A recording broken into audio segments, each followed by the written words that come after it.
Katie Sullivan crouched behind the broken wall and checked her weapon.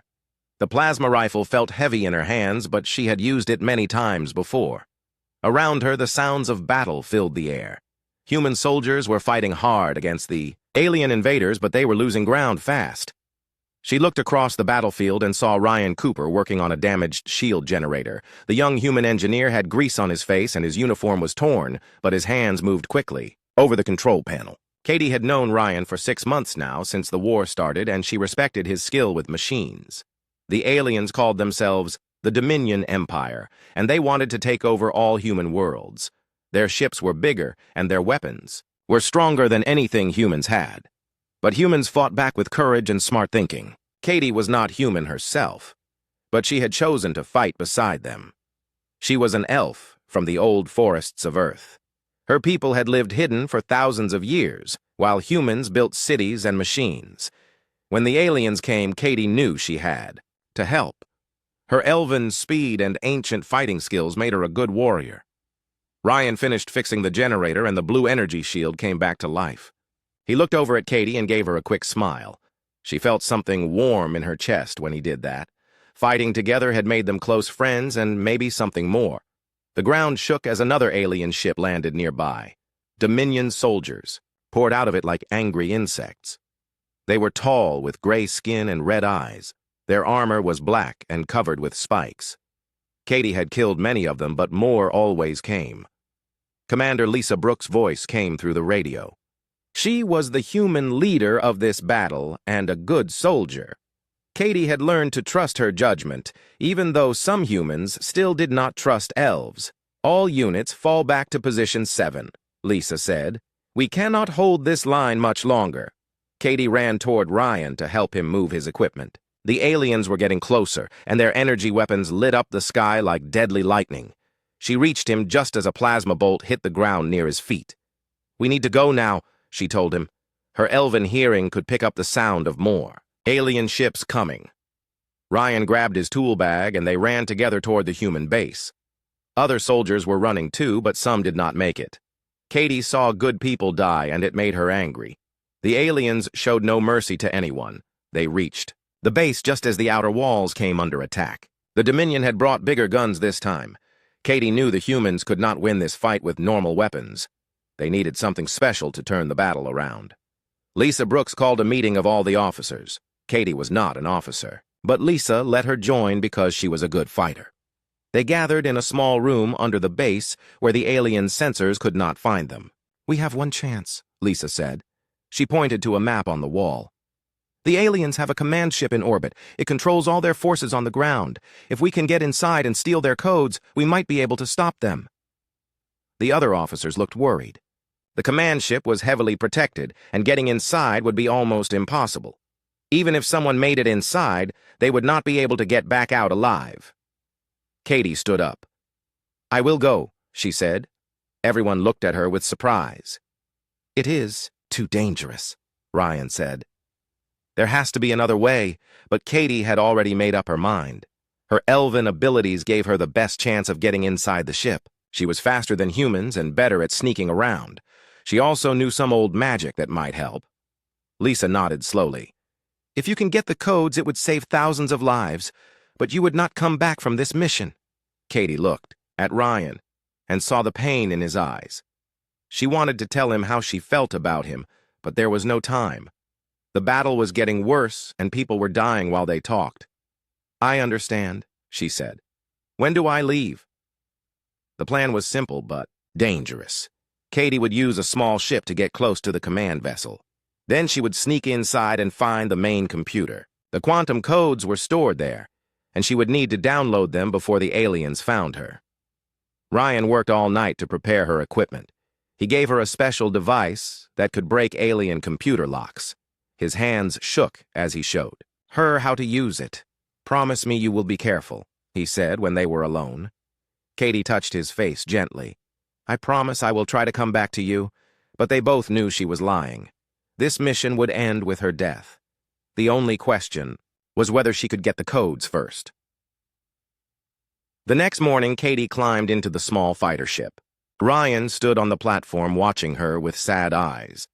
She wanted to say something meaningful, but words felt too small for what was happening. "Take care of yourself, Ryan Cooper," she said instead. The ship launched and flew toward the alien fleet. Katie felt calm as she got closer to the enemy. She had lived a long life for an elf, and fighting beside humans had given it meaning. If she died today, it would be for something important. The command ship was huge and covered with weapons. Katie used her piloting skills to avoid the defensive fire and found a small docking port. She landed the fighter and put on her spacesuit.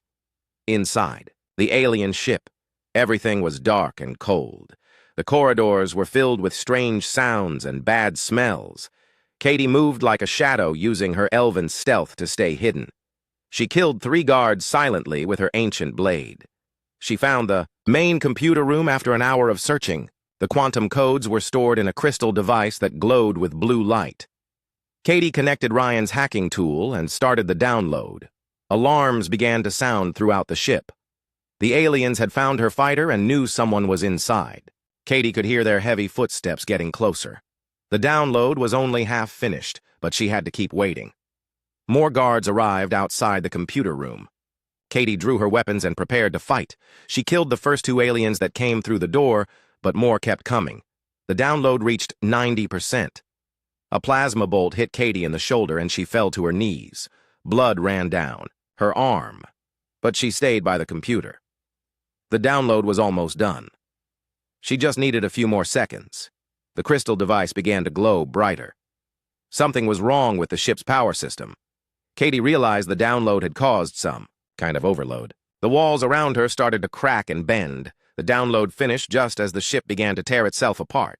Katie grabbed the crystal and tried to run, but the floor collapsed under her feet. She fell into a strange blue void where time and space seemed broken. The last thing she saw was Ryan's face in her memory before everything went dark. Ryan Cooper stared out the window of New Geneva Space Station at the stars beyond. 5 years had passed since Katie vanished into that blue void, but he still thought about her every day. The war had ended 6 months after her sacrifice went. The codes she stole helped humans win their final battle against the Dominion Empire. Now Ryan worked as chief engineer on the most advanced station humans had ever built. New Geneva floated in space between Earth and Mars, serving as a home for diplomats and scientists from many different worlds. The station was beautiful, with white walls and green gardens, but Ryan felt empty inside. Commander Lisa Brooks walked up beside him. She had been promoted after the war and now led all security forces on the station. Lisa was a good friend who understood his pain, because she had lost people too during the fighting. "You are thinking about her again?" Lisa said quietly. Ryan nodded. "I keep wondering if there was another way. Maybe if I had been smarter with the technology or found a different solution." "Katie made her own choice," Lisa reminded him. "She saved millions of lives, including ours. You cannot blame yourself for what happened." But Ryan did blame himself. He was an engineer who solved problems, but he had failed to solve the most important one. Every day he worked on new defensive systems, hoping to build something that would keep other people from making the same sacrifice Katie had made. Dr. Amy Foster joined them at the observation window. She was a xenobiologist who studied alien life forms and helped different species work together. Amy had arrived on the station 2 years ago and quickly became friends with both Ryan and Lisa. "The Centauri Coalition delegation is arriving tomorrow," Amy said. "They want to discuss expanding the trade agreements we signed last year." The Coalition had been humanity's allies during the final months of the war. Their ships and weapons had helped turn the tide against the Dominion Empire.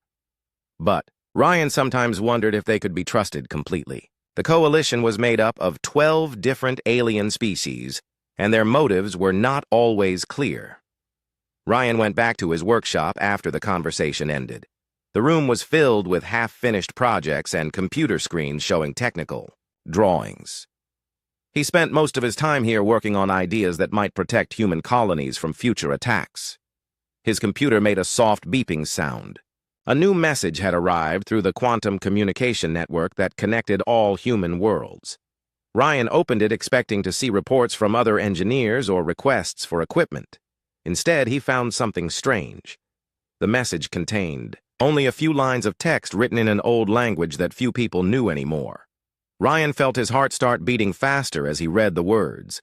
In shadows deep where starlight fades, the ancient oath still holds its power, though worlds may turn. And seasons pass. Love remembers every hour. It was elven poetry. Katie had taught him some of the old verses during quiet moments between battles. She said her people used poetry to keep their history alive when they had no books or computers. This poem was one she had recited to him on their last night together.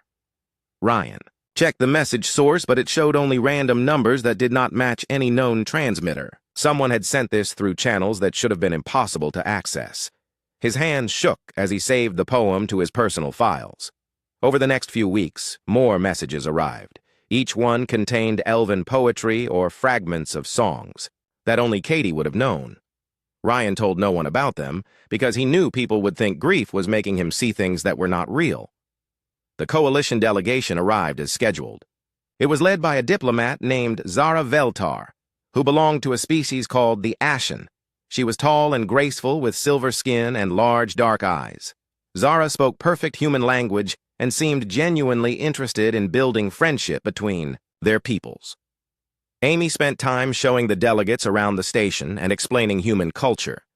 Ryan joined some of the meetings because they wanted to learn about human technology. Zara asked many questions about quantum computers and energy systems. During one meeting, Zara pulled Ryan aside for a private conversation. They walked to a quiet part of the station where few people came. "I have heard about your loss during the war," she said.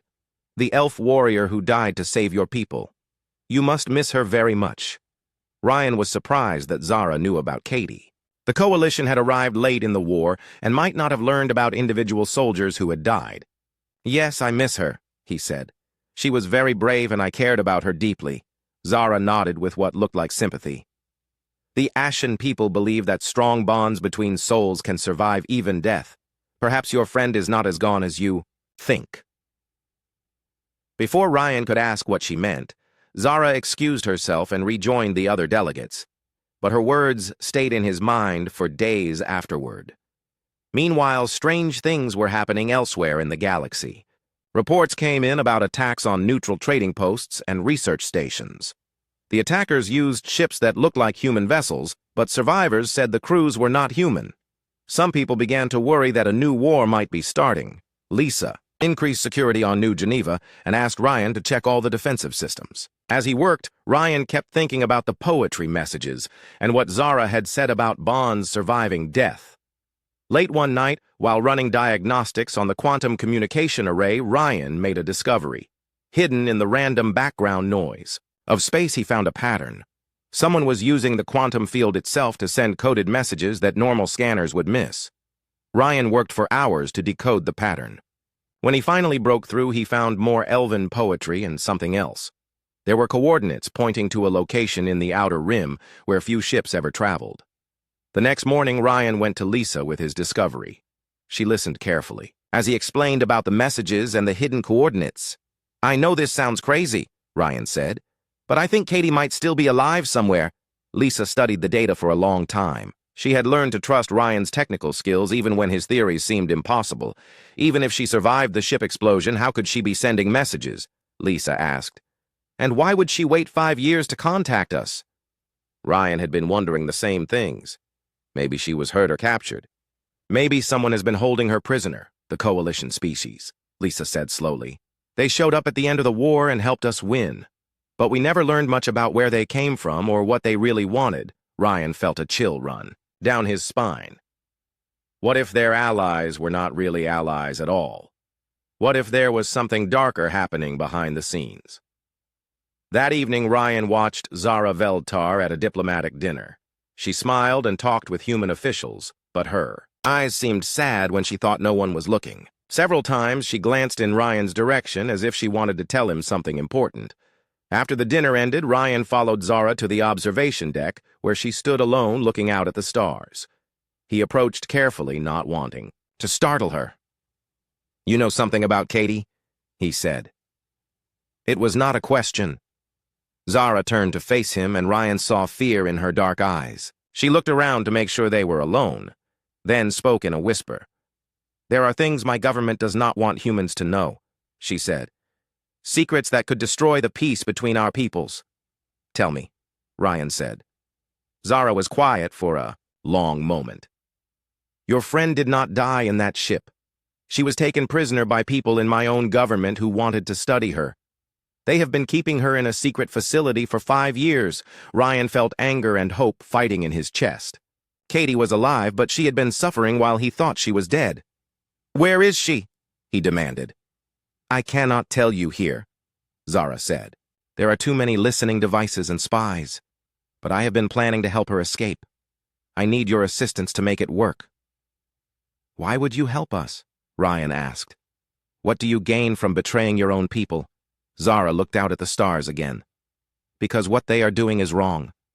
And because I believe your species and mine could be true friends if we started with honesty instead of lies. Ryan knew he was taking a huge risk by trusting an alien diplomat he barely knew.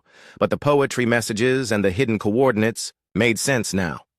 Katie was alive and someone was trying to help her come home. What do you need me to do? He asked. Zara Veltar moved carefully through the darkened corridors of the Coalition prison ship. Her silver skin helped her blend with the metal walls as she avoided security patrols. The facility was hidden in an asteroid field where no one would think to look for it. In her hand, she carried a device that would disable the stasis pods where prisoners were kept. Zara had spent months planning this rescue after learning what her government was really doing. They had captured beings from many species to study their abilities and create better weapons. She found the medical bay where Katie Sullivan had been held for 5 years. The elf warrior floated in a glowing blue tank filled with preservation fluid. Machines monitored her body while computers recorded data about her enhanced healing and combat reflexes. Zara connected her device to the stasis controls and began the wake-up process. Katie's eyes opened slowly as the fluid drained away. She looked confused and weak after so many years of forced sleep. Who are you? Katie asked as Zara helped her out of the tank. A friend? Zara replied. Someone who wants to get you home to the people who love you. Katie tried to stand, but her legs were shaky. The long time in stasis had weakened her muscles. Zara gave her clothes and explained quickly about the rescue plan. Ryan Cooper is waiting for you on New Geneva Station, Zara said. He never stopped believing you were alive at the mention of Ryan's name. Katie's eyes became clear and focused. She forced herself to stand straighter despite the pain in her body. Love gave her strength when nothing else could. They made their way to the escape pods, but Katie noticed something wrong. Her senses felt different than before. She could hear the electrical signals from nearby computers and feel the emotions of other people through the walls. What did they do to me? She asked. Zara looked uncomfortable. They ran experiments to enhance your natural abilities. I am sorry, but there was nothing I could do to stop them. Katie felt anger rise in her chest, but she pushed it down. The important thing now was escaping and warning Ryan about what she had learned during her imprisonment. While pretending to be unconscious, Katie had overheard many conversations between her captors. The Coalition and the Dominion Empire had made a secret deal to eliminate humanity. The war had ended not because humans won, but because their enemies wanted them to feel safe before the final attack. They reached the escape pod without being detected. Zara programmed it to fly toward human space while she stayed behind to cover their tracks. Katie wanted the alien diplomat to come with them, but Zara refused. I must return to my duties and pretend I know nothing about your escape, Zara said. But I will find ways to help you when the time comes. The escape pod launched just as alarms began sounding throughout the facility. Katie watched through the small window as the prison ship grew smaller behind them. She was free, but the knowledge she carried made her feel heavy with responsibility. The journey to New Geneva took 3 days. Katie used the time to test her new abilities and plan what she would tell Ryan and the other humans. Her enhanced senses let her feel the quantum fields that connected all electronic devices. She could also pick up thoughts and emotions from other beings when she concentrated. These changes frightened her because they made her feel less like herself. But she also knew they might be the only way to save humanity from the coming war. New Geneva appeared ahead looking like a jewel floating in space. Katie felt her heart beat faster, knowing that Ryan was somewhere inside waiting for her. She sent a coded message using the quantum fields to let him know she was coming. The station's security forces detected her pod and sent fighter ships to escort her in. Katie recognized Lisa Brooks' voice on the radio, asking for identification. It felt strange to hear familiar voices after so many years of silence. "This is Katie Sullivan," she said. "I am coming home."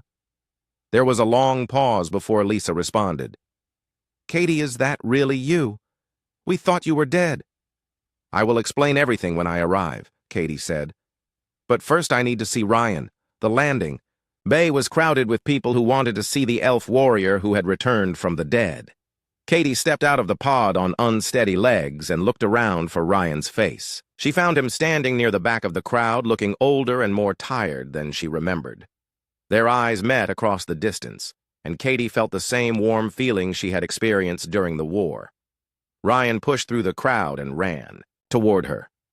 When he reached her, they held each other tightly without speaking. "I knew you were alive," Ryan whispered. "I never stopped looking for you." Katie wanted to stay in his arms forever, but there was too much danger to waste time. She pulled back and looked into his eyes. "We need to talk somewhere private," she said. "There are things you must know about." The coalition Lisa Brooks approached them with a mixture of joy and suspicion on her face. As security chief, she had to be careful about anyone who returned from unknown circumstances. "Katie, we are all happy you are alive," Lisa said. "But I need to know where you have been for 5 years and how you escaped." Katie nodded, understanding Lisa's caution. "I was held prisoner by coalition scientists who wanted to study elven abilities. They have been experimenting on beings from many species to create enhanced soldiers." The crowd around them grew quiet as people heard her words. The coalition was supposed to be humanity's ally, and this news would change everything. Dr. Amy Foster pushed forward through the group. She had heard about Katie's return and wanted to examine her for signs of injury or illness. "Let me check you over," Amy said. 5 years in captivity could have caused serious health problems." Katie allowed Amy to scan her with medical instruments, but she knew the results would show the artificial changes to her body. When Amy saw the readings, her eyes grew wide with concern. "Your neural patterns are completely different," Amy said quietly. "What did they do to you?" "Enhanced my natural abilities through technological integration," Katie replied. "I can interface with electronic systems and sense thoughts from other beings." Ryan looked shocked by this revelation.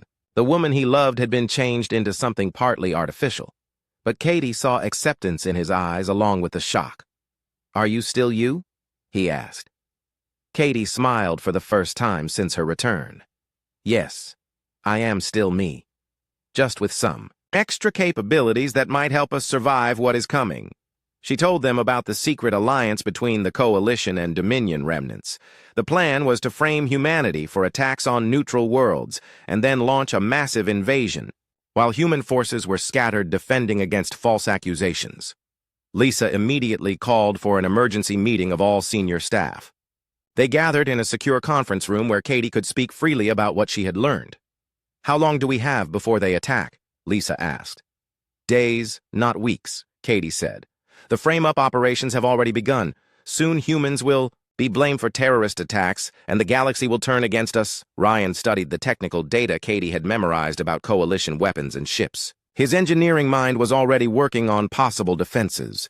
"Their quantum weapons use a frequency that should be vulnerable to harmonic disruption," he said. "If we can modify our shield generators, we might be able to protect the station." Katie felt proud watching Ryan solve problems the way she remembered. His brilliant mind was one of the things she had missed most during her imprisonment. Amy finished her medical scans and pulled Katie aside for a private conversation. "The changes to your body are extensive," Amy said. "Your nervous system has been integrated with artificial quantum processors. You are still alive and still yourself, but you are also something new." "Do you think I am dangerous?" Katie asked. Amy considered the question carefully. "I think you are powerful in ways we do not understand yet, but I also think you are the same person who sacrificed herself to save us 5 years ago." That evening, Katie and Ryan walked alone through the station's garden areas. The plants and trees reminded Katie of her forest home on Earth and helped her feel more like herself. "I dreamed about you every night in that tank," she told Ryan. It was the only thing that kept me sane during the experiments. Ryan took her hand gently.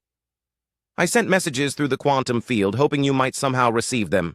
The poetry, Katie said with surprise. That was you. I thought someone else was sending those to guide me. They realized that Katie's enhanced abilities had let her receive Ryan's transmissions across impossible distances. Their connection had remained strong, even when they were separated by half the galaxy. As they talked, Katie felt her new senses picking up electronic signals from throughout the station. She could sense the emotions of people in nearby rooms and feel the data flowing through computer networks. I know these abilities frighten you, she said to Ryan. They frighten me too. I do not care what they did to you, Ryan replied. You are still the woman I fell in love with during the war. Katie felt tears in her eyes for the first time since her escape. She had been afraid that Ryan would see her as something inhuman after her transformation. There is going to be another war, she said, and this time our enemies know all our weaknesses. Then we will have to find new strengths, Ryan said, starting with the fact that we have you back. The first attack came 3 days after Katie's return. News reports flooded in from across the galaxy about explosions at peaceful trading stations and research facilities. The attackers used human ships and weapons, which made it look like Earth's forces were responsible. Katie watched the reports with growing anger. She could see through her enhanced abilities that the footage had been altered to hide the real attackers. But most people in the galaxy would believe what they saw on their screens. General Maya Torres appeared on communication channels from Earth's military headquarters. She was a tall woman with gray hair who had led human forces since the end of the war. Torres spoke with authority as she denied any human involvement in the attacks. These accusations are false, Torres said. Humanity seeks peace with all species and would never attack innocent civilians. But Katie felt something wrong when she watched Torres speak. Her new senses could detect lies and deception in people's voices and body language. The general was hiding something important. Ryan worked frantically in his laboratory trying to prepare defenses for New Geneva Station. He had modified the shield generators based on Katie's intelligence about coalition weapons. But there were too many enemy ships coming, and not enough time to protect all human worlds. Dr. Amy Foster coordinated with other scientists to analyze the attack footage and prove human innocence. She found digital fingerprints that showed the videos had been faked, but most alien governments refused to listen to her evidence. Lisa Brooks met with her security teams to plan the defense of the station. She had received orders from General Torres to surrender if coalition forces demanded it. Lisa did not like those orders, but military discipline required her to obey. Katie used her enhanced abilities to hack into coalition communication networks and gather intelligence. What she found made her blood run cold. The enemy fleets were already moving toward Earth and other major human colonies. She also discovered something else that shocked her. General Torres was not who she appeared to be. Hidden beneath layers of surgical disguise was the neural pattern of a Dominion agent who had been placed in human command years ago. Katie called an emergency meeting with Ryan, Lisa, and Amy. They gathered in Ryan's laboratory where his security systems would block electronic surveillance. Torres is a spy, Katie announced. She has been feeding information to our enemies for years, and now she is positioning our forces to be destroyed. Lisa looked stunned. That is impossible. Maya Torres has served humanity since before the war started. The real Torres probably died years ago, Katie said. This is a Dominion infiltrator using advanced disguise technology to impersonate her. Amy studied the data Katie had gathered, and her face grew pale. If this is true, then every major military decision has been compromised. We have been dancing to our enemy's tune. Ryan began working on a device that could expose the fake Torres by scanning her hidden neural patterns. But it would need to be used at close range, and the general was heavily guarded on Earth. Meanwhile, Zara Veltar was fighting her own battle within the coalition government. She had returned to the capital world and begun revealing evidence of the secret alliance with Dominion forces. Many coalition members were horrified to learn about the experiments and the planned genocide of humanity. A civil war erupted within coalition space as honorable members fought against those who supported the conspiracy. Ships loyal to different factions battled each other while human colonies remained defenseless. Katie received a secret message from Zara through the quantum networks. The alien diplomat was leading a rebellion, but she needed more evidence to convince undecided coalition members that humans were innocent of the terrorist attacks. "I am sending a small task force to help gather proof," Zara wrote. "But they cannot reveal themselves openly or the conspiracy will go deeper underground." Katie showed the message to her friends, and they began planning a dangerous mission. They would need to infiltrate one of the fake attack sites and gather evidence while avoiding both coalition security forces and Dominion agents. Ryan finished building his neural scanner and tested it on Katie first. The device revealed her enhanced brain patterns and confirmed that it could detect hidden artificial implants like those used by Dominion spies. "If we can get this close to Torres, we can expose her on live video to the entire galaxy," Ryan said. "But getting close enough will be almost impossible." Lisa had an idea. "Torres is scheduled to give a speech at the Peace Memorial on Luna next week. All the major news networks will be covering it." "Perfect," Katie said. "I can use my abilities." To sneak past security while you provide distraction, Amy wanted to come with them, but Lisa insisted she stay on New Geneva to coordinate with Zara's rebel forces. The mission would be dangerous enough without risking the station's chief scientist. They took a small stealth ship toward Earth's moon, where the memorial ceremony would take place. Katie felt nervous about returning to human space after so many years away. She wondered if people would accept her enhanced abilities or fear them. The Luna Memorial was a beautiful crystal structure that honored all the people who had died during the First War with the Dominion. Katie remembered some of the names carved on its walls and felt sad for friends who had not lived to see peace. General Torres arrived with a large security escort, including coalition observers who were there to witness her speech about continued cooperation between species. Katie watched from hiding as the fake general prepared to speak. Using her enhanced senses, Katie could feel the artificial neural implants that controlled Torres' body and voice. The technology was incredibly advanced, but it had weaknesses that could be exploited. Ryan set up his scanning device in a maintenance tunnel beneath the memorial stage. The device would need a clear line of sight to work properly, and Torres would only be in range for a few minutes. Lisa created a distraction by triggering false security alerts around the memorial. While guards responded to the fake threats, Katie used her elven stealth abilities to reach the scanning position undetected. Torres began her speech about humanity's commitment to peace and cooperation.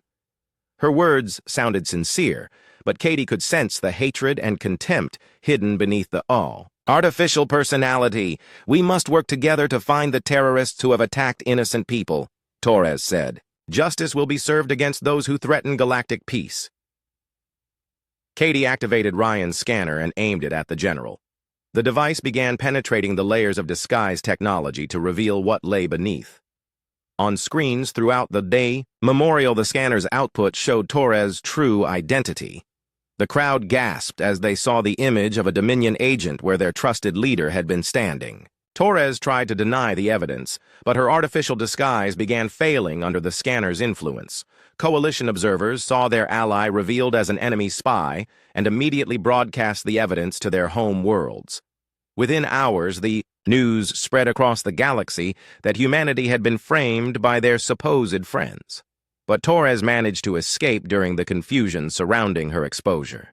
She activated a hidden teleporter and vanished before security forces could capture her. Katie knew the spy would try to reach her Dominion handlers and warn them that their plan had been discovered. Zara's rebellion gained strength as more coalition members saw proof of the conspiracy, but the Dominion and their allies were already committed to their attack plan. Massive fleets began moving toward Earth from hidden bases throughout the galaxy. Katie, Ryan, and Lisa returned to New Geneva to find the station preparing for siege. Amy had coordinated with rebel coalition forces to gather intelligence about enemy fleet movements. The news was not good. "They have over 1,000 ships," Amy reported. "More than enough to overwhelm our defenses even with coalition rebels helping us." Ryan studied the tactical projections and began working on new defensive systems. But there were too many enemies and not enough time to build adequate protections. Katie felt her enhanced abilities reaching out across space to sense the approaching threat. The enemy emotions she detected were filled with hatred and the desire for revenge. They blamed humanity for disrupting their plans and wanted to make them pay. "We need something that can level the playing field," Katie said. Some weapon or strategy. They are not expecting.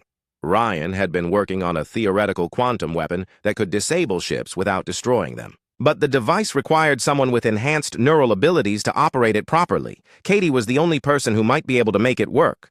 The weapon uses quantum field manipulation to disrupt electrical systems across a wide area, Ryan explained. But the operator would need to interface directly with the device, and the feedback might be fatal. Katie understood what Ryan was not saying. Using the weapon would probably kill her just like her mission 5 years ago had almost done. But it might be the only way to save humanity from genocide. How long do we have before the attack begins? She asked.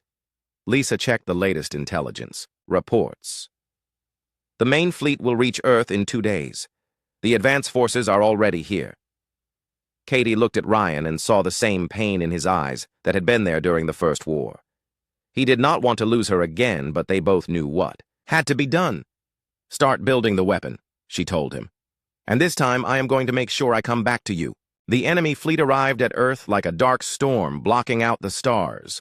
Over 1,000 ships from the Coalition and Dominion Alliance surrounded the blue planet, while smaller forces moved to attack human colonies throughout the galaxy. Katie stood in the command center of New Geneva Station, watching the tactical displays with growing concern. The quantum weapon Ryan had built was ready, but using it would require her to stay behind while everyone else evacuated. She had survived one impossible mission, but luck might not save her twice. General Torres appeared on communication screens throughout human space. The false leader had discarded her human disguise and now showed her true Dominion appearance. Her gray skin and red eyes burned with hatred as she spoke. Humans have proven they cannot be trusted to live peacefully among civilized species, Torres announced. Your crimes against innocent worlds demand the ultimate punishment. Katie felt sick knowing that Torres was using the fake terrorist attacks to justify genocide. Millions of humans would die because of lies and manipulation by their supposed allies. Commander Lisa Brooks tried to coordinate Earth's defenses, but she had received direct orders from the fake Torres to surrender all human forces. Many ship captains refused to obey, but others followed military discipline and powered down their weapons. Ryan worked frantically to complete the quantum weapons targeting system. The device needed to be calibrated perfectly, or it would fail, when Katie tried to use it. His hands shook as he made the final adjustments, knowing that any mistake could cost her life. Dr. Amy Foster established communication with Zara Veltar's rebel forces. The Coalition civil war was spreading, but Zara could only spare a few dozen ships to help defend Earth. It would not be nearly enough against the massive enemy fleet. We are outnumbered 50-1, Amy reported grimly. Even with the quantum weapon, our chances are very small. Katie checked her equipment one final time. The neural interface headset felt heavy in her hands, but she put it on without hesitation. Her enhanced abilities would let her control the weapon, but the feedback might destroy her brain in the process. I want you all to evacuate the station before I activate the device, she told her friends. There is no reason for anyone else to die today. Ryan grabbed her hand. I am not leaving you behind again. You have to, Katie said firmly.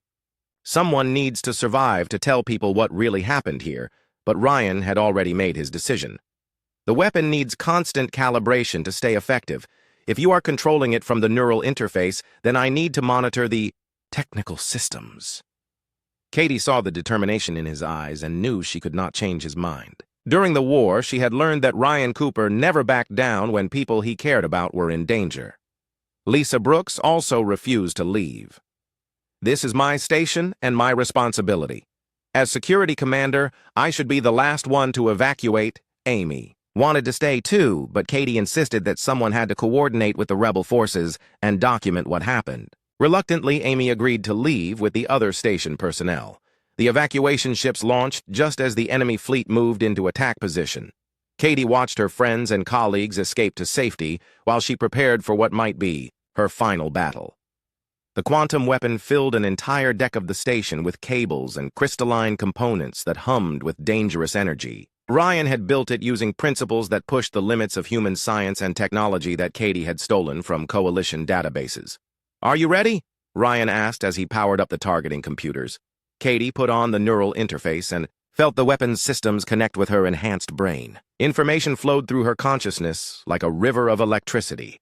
She could sense every ship in the enemy fleet and feel their weapons charging for the attack. The Coalition and Dominion forces opened fire simultaneously. Energy beams and plasma missiles filled space around Earth, while human defenses tried desperately to respond. Many orbital platforms were destroyed in the first few minutes of fighting.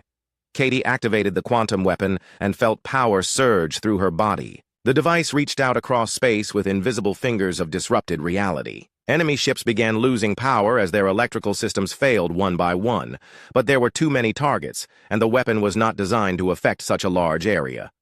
Katie pushed her abilities harder, trying to reach every hostile vessel. Pain shot through her skull as the neural feedback increased beyond safe levels. "Katie, your brain activity is spiking too high," Ryan warned.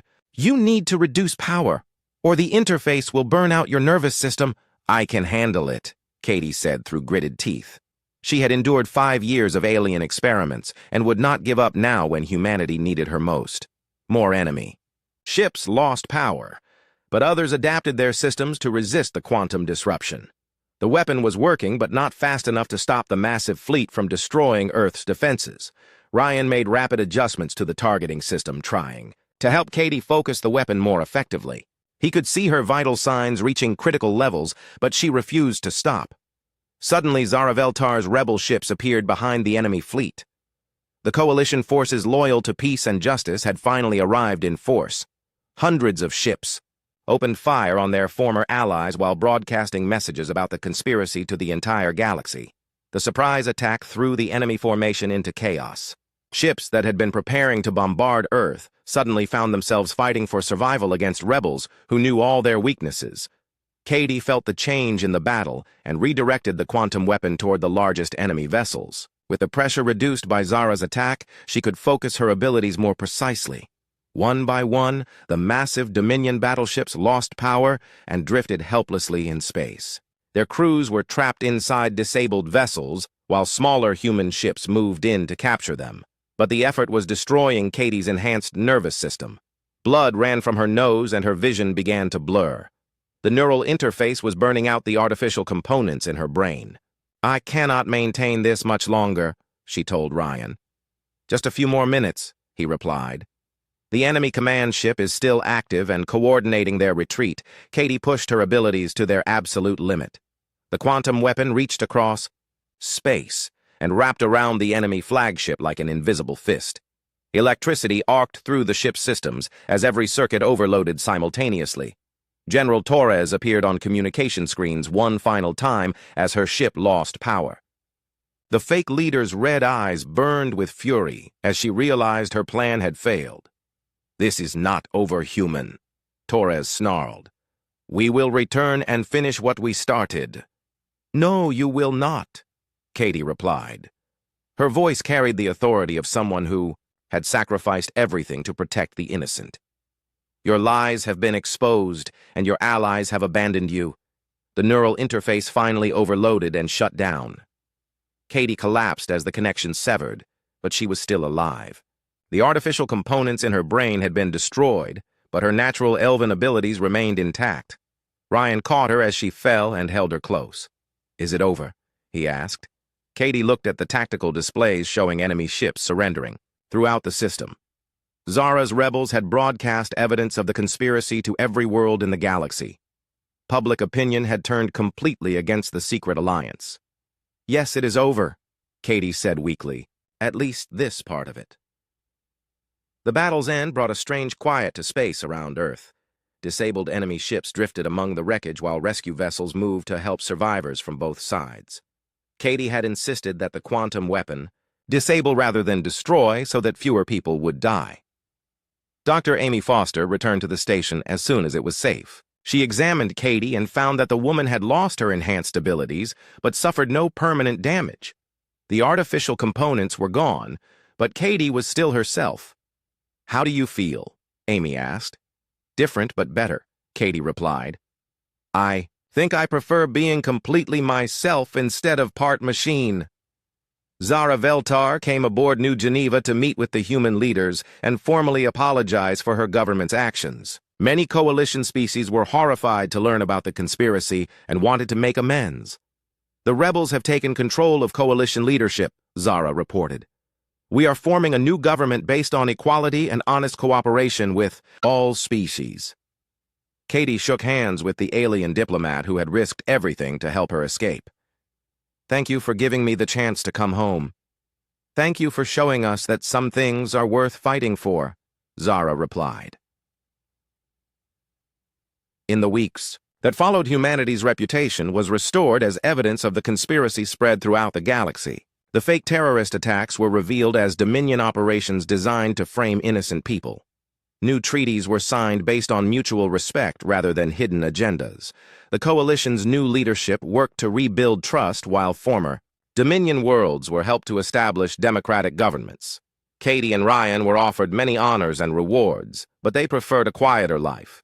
They settled on a peaceful world where Katie could reconnect with nature while Ryan continued his engineering work. One evening, they walked together through forests that reminded Katie of her childhood home on Earth. The trees whispered ancient songs while stars shone overhead like diamonds scattered across black silk.